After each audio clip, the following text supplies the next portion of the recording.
Hello. So this is part of the construction of a new high school here, and as you can see, the fence has all gotten twisted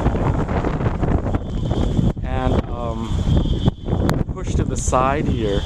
I think the water level was actually higher than they thought, but as you can see, all of this wire, all this fencing just came down near here actually.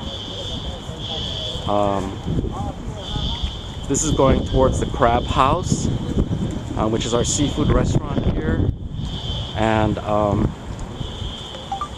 it's pretty interesting what's happening. Let me see if I can get to the building. This is the Powerhouse condo again. Walking towards it. There are already some workers out here who are taking a look at the damage to various construction sites. There are park people taking a look at things.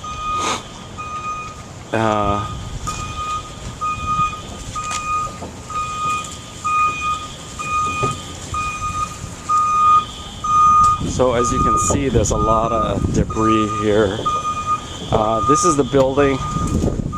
I was a little bit across the street here. So as you can see, all of these things got smashed in here. That's pretty high up, actually, you know, for all of that to have happened. I don't know if you can see a little bit, but the schmutz here on the glass shows how high it went. You can see here on the rock and the edge how high it went up.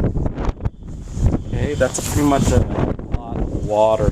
The inside, of course, is flooded. Drywall has come down. Of course, oh my God. Yep. The post boxes are flooded.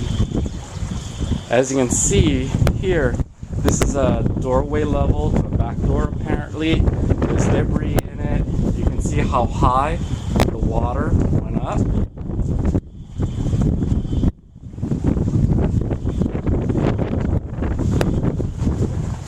Yep, ladies and gentlemen, a lot of this was under the East River last night. So here we go. Sandbagging. Hopefully it helped these people, because this is a children's center. It's called Brighter Babies. And I'm sure all the babies are back home safe.